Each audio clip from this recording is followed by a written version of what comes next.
Hello and welcome to this special broadcast on One India. What has transpired in the vicinity of India is something which is nothing short of a shocking news. Bangladesh is in tatters, and the way there's a foreign hand is being talked about in toppling the Sheikh Hasina government, who instigated the students, or whether there was more to it than what met the eye. But there has been no democracy in the world has got untouched, has remained untouched with efforts and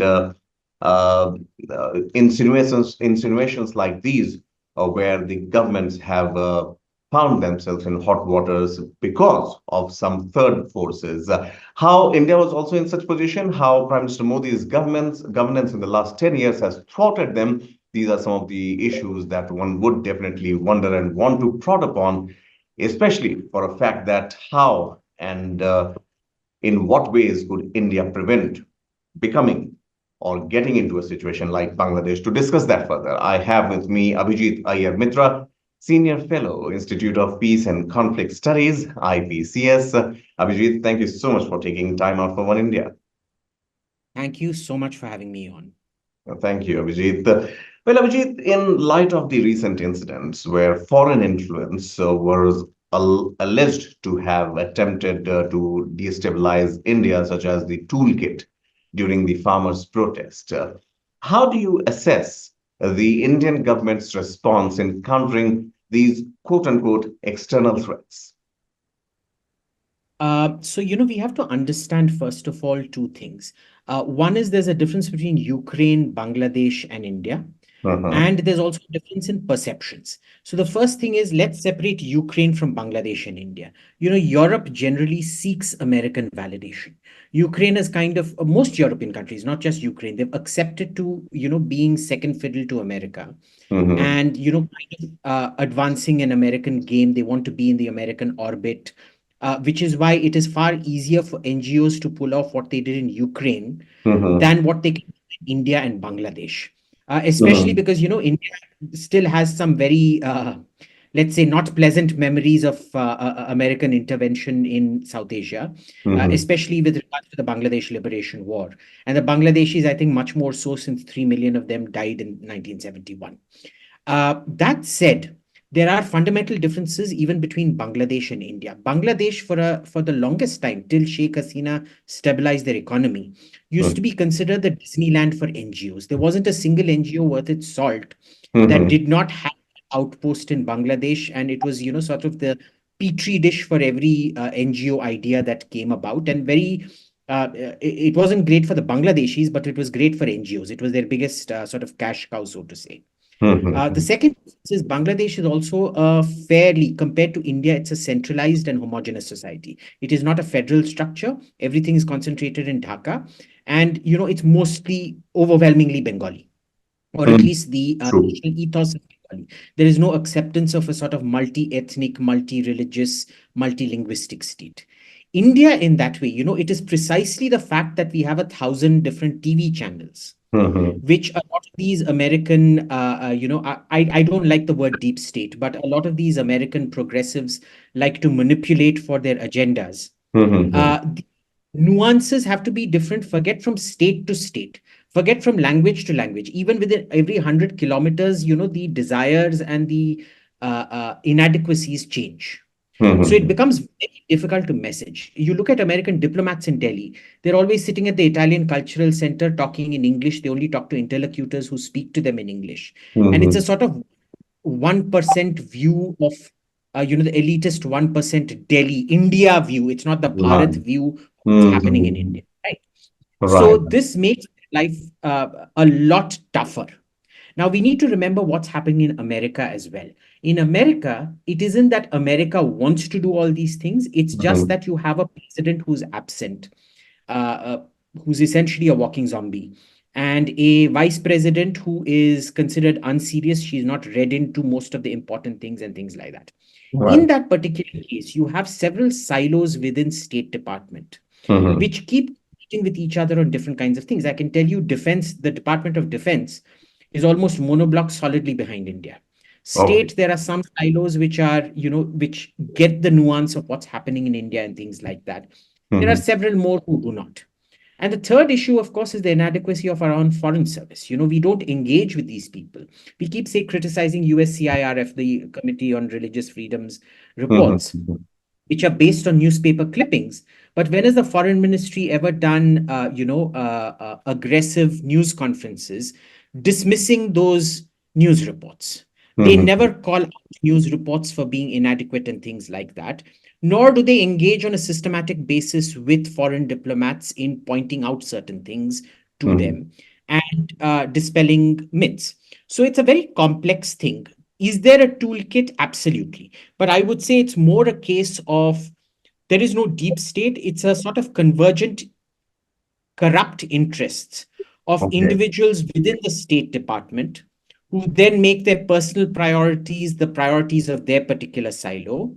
Mhm. Who also need to, because it's a revolving door kind of thing in US government. You come to US government, and then when the government changes, you go into an NGO or into a think tank or into a university and things like that. And Mhm. it's sort of planning their own retirement packages in that sense by listening to them on what to do and then by carrying out their agenda. Right. Right.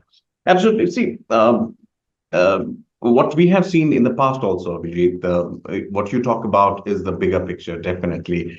Um, there have been incidents when a few names like George Soros has come to the fore, in a way, bulldozering the India's economy, hitting it where it hurts the most. The sentiments of the investors to the sentiments of the people of the country. How do you see for a country as big as India to hold its fort, not go haywire? And how do you think the current administration has handled the situation so far as far as the economic front is concerned? See, the economic front has been handled extremely well because, Mhm. we're not that vulnerable because we're not an export dependent economy. On one hand, you can't just, we're not that vulnerable to sanctions in the first place. The second thing has been because you have lots of regulatory powers, so on and so forth, you're able to control, you're able to prevent a lot of the kind of runs on the stock exchange, runs on the stock market, and things like that, which some of these toolkit types try to do.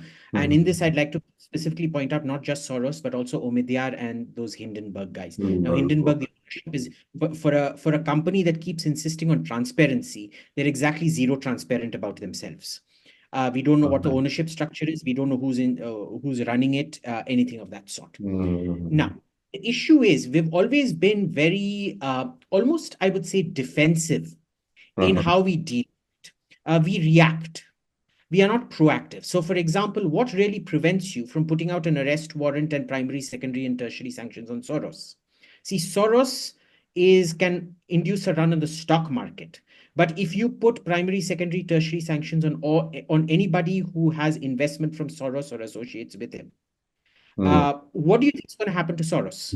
Right. It really affects the portfolio very badly, right? You can Mhm. do the same. Both Soros and Omidyar fund some particularly hostile propaganda press in India. That Mhm. thankfully has been curtailed because if you remember, either last year or last to last year, there was this thing that newspapers cannot get foreign funding. It has to be approved by government, by a Mhm. select committee of government secretaries, I think, have to approve it and things like that. Some things have been done. There is a lot more that can be done, which is not being done. Mhm. Uh, Understand there are always restrictions. You can't go the whole hog and then fall into the trap of be seen to be the sort of dictator or whatever. But this isn't a question of dictatorship. This is a question of external influence on Mhm. your democratic processes, just like the so-called Russian interference in the 2016 elections, US elections. Yeah. as we now know, never really happened. Whereas here Mhm. you have a demonstrable chain of what is happening, right? Mhm.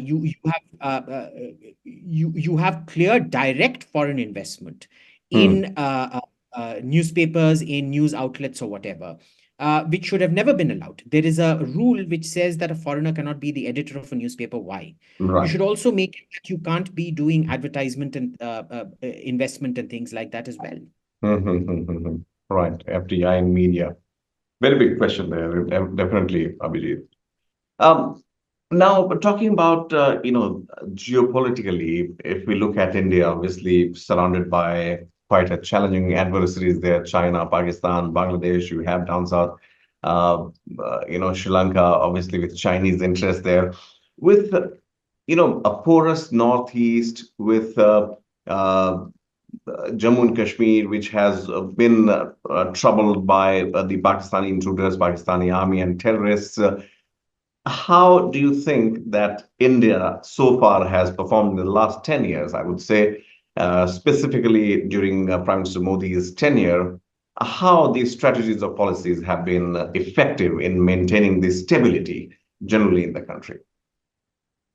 Very effective, in fact. You might see some temporary reverses here or now, but when you change policy of 70 years, you're bound to get some ups and some downs. But Mhm, overall, it's been going in the right direction. Let's separate, say, Pakistan from China, right? mhm, With Pakistan, you had this standard. It was this sort of musical chairs in Pakistan where one party would come to power, they'd make peace talks with India.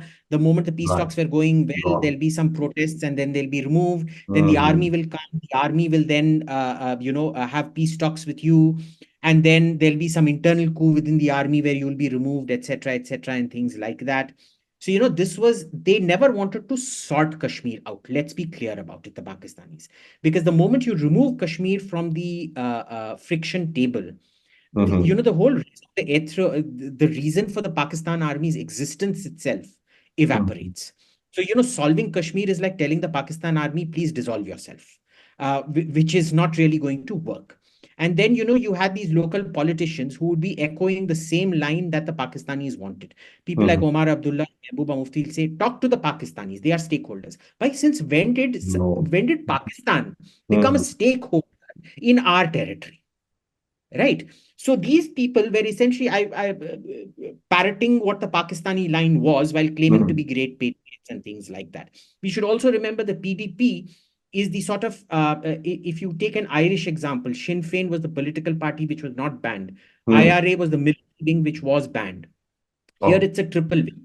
There's the Jamaat-e-Islami, the PDP, and the Hizbul Mujahideen. The Hizbul Mujahideen is the military wing of the Jamaat-e-Islami, and the PDP is the political wing of the Jamaat-e-Islami, which considers itself the intellectual wing of both of these things, right?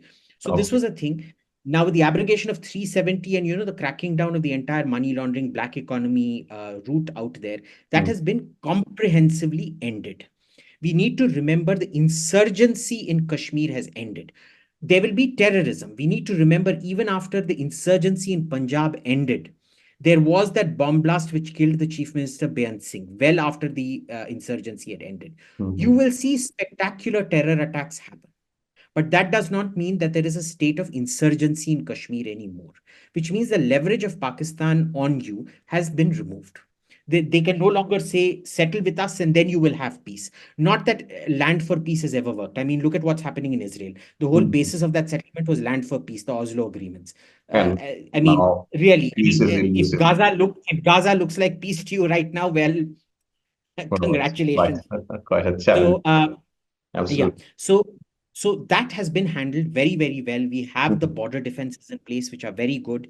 No border defenses like you saw on, the 7th of October in Israel. No border defense is completely foolproof. So there will be leakages that happen, but that mhm, doesn't mean that the kind of,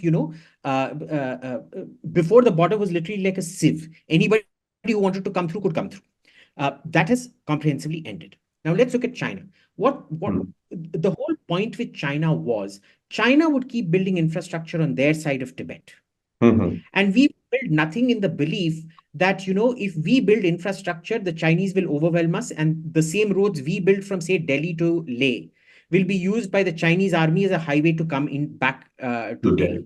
Mhm, That has stopped comprehensively now. The infrastructure building is amazing. The Border Roads Organization, which used to be one of the most corrupt organizations around, has been really transformed. fixed.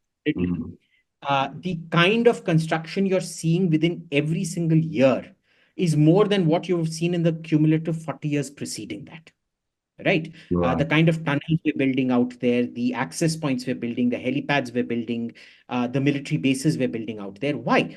Because this thing of let's not talk about our differences, let's not demarcate our lines, means that the Chinese could keep using salami tactics, coming slice by slice by slice in, Mhm, mhm, and keep pretending it didn't happen, which is why Sham Saran, you remember, came up with a report because he's an avid hiker himself. And mhm. then he had to distance himself from the report and say, oh, no, no, no, I didn't mean all of that, which showed that so much of land had been lost to the Chinese between 62 and 2014. Right. All of that has essentially stopped. Is there going to be small salami slicing here and there? Yes, but the overwhelming majority again has been stopped. And these are the kind of red herrings that keep getting spread. Idhar 5 meter chala gaya, it's the same as 5,000 square kilometers lost.